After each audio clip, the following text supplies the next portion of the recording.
Welcome. My name is Ashley, and today I'm talking about unlocking the doors to our public libraries, but not the ones you can physically walk through. I'm talking about the digital front door and a brand new rule that addresses a really important question. Is that door truly open for everyone? This presentation will discuss a digital accessibility strategy for the Brooklyn Public Library, or BPL as it's known. Brooklyn Public Library is one of the largest public library systems in the United States, serving more than 2.6 million residents across 61 branches. Its impact, however, extends far beyond its physical spaces.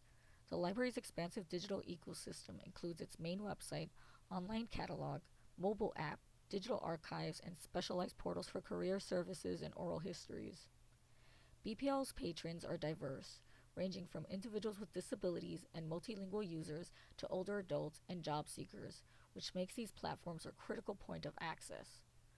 Whether applying for a job, researching family history, or exploring cultural heritage, patrons rely on BPL's digital services to connect with essential resources. In line with the library's mission to provide equitable access to knowledge, information, and opportunity, staying current with and implementing modern digital accessibility standards is essential. In April 2024, the U.S. Department of Justice issued a final rule under Title II of the Americans with Disabilities Act. This rule requires all state and local government entities, including public libraries, to ensure that their web content and mobile apps comply with the Web Content Accessibility Guidelines, or WCAG 2.1 Level AA, by April 2026. The scope is broad. It includes websites, mobile apps, e-documents, videos, and even third-party platforms. This is more than a technical guideline. The DOJ makes it clear. A digital barrier, like a website a blind person can't use, is the legal equivalent of a building without a wheelchair ramp. This elevates accessibility from a best practice to a legal necessity. Accessibility audits revealed that while BPL has strong tools like screen reader friendly computers and high contrast modes, its digital services still have gaps. A review of BPL's platforms using the Wave tool revealed several areas of concern, such as pages with missing alternative text, poor color contrast, and videos without captions. Each of these creates barriers that can shut patrons out of essential resources. For example, the Job Search LibGuide, a critical resource for job seekers. The Job Search LibGuide contains logos and image-based links without alternative text, and its tab navigation lacks area labels. Some logos and image-based links, like BrainFuse Tutoring, had no alternative text. For a blind user, that logo is just a silent gap. The screen reader can't describe it, so they don't even know the link is there. But with one simple fix, like adding a descriptive alternative text, the barrier disappears. That's the power of accessible design.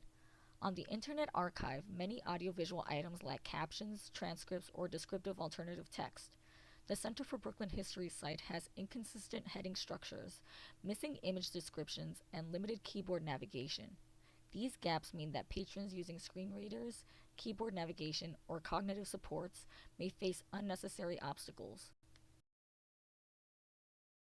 To comply with ADA requirements and uphold its mission, BPL should adopt an 18-month, three-phase plan focused on advancing digital accessibility. The plan would include enhancing staff training, facilitated by technology resource specialists, implementing AI-generated alternative text for images, and conducting regular accessibility audits.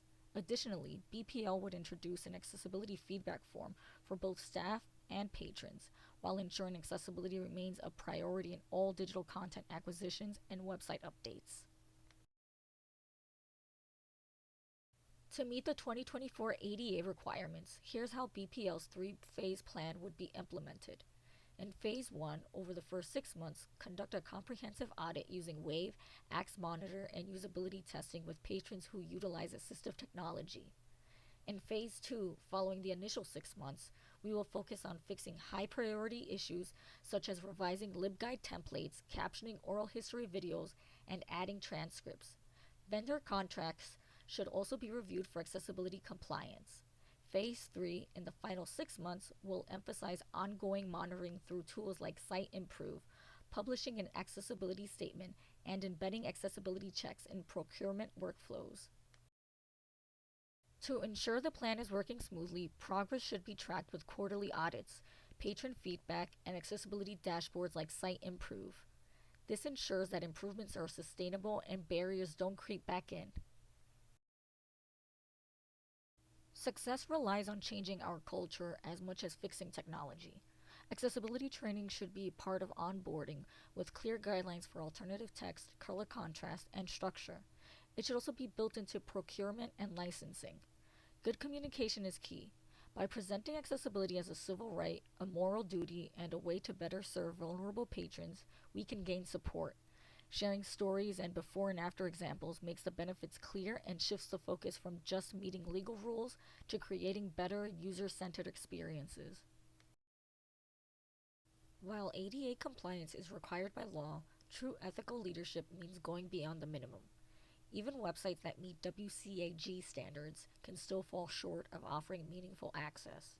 By adopting universal design for learning principles, which encourage flexibility and multiple ways to engage, BPL can create genuinely inclusive experiences for all patrons. The new ADA Title II rule is a wake up call for public institutions, and for BPL, it's an opportunity to reaffirm its mission, providing equitable access to knowledge for everyone.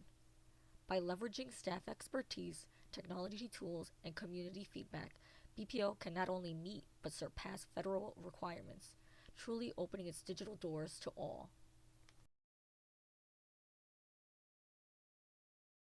Thank you for listening.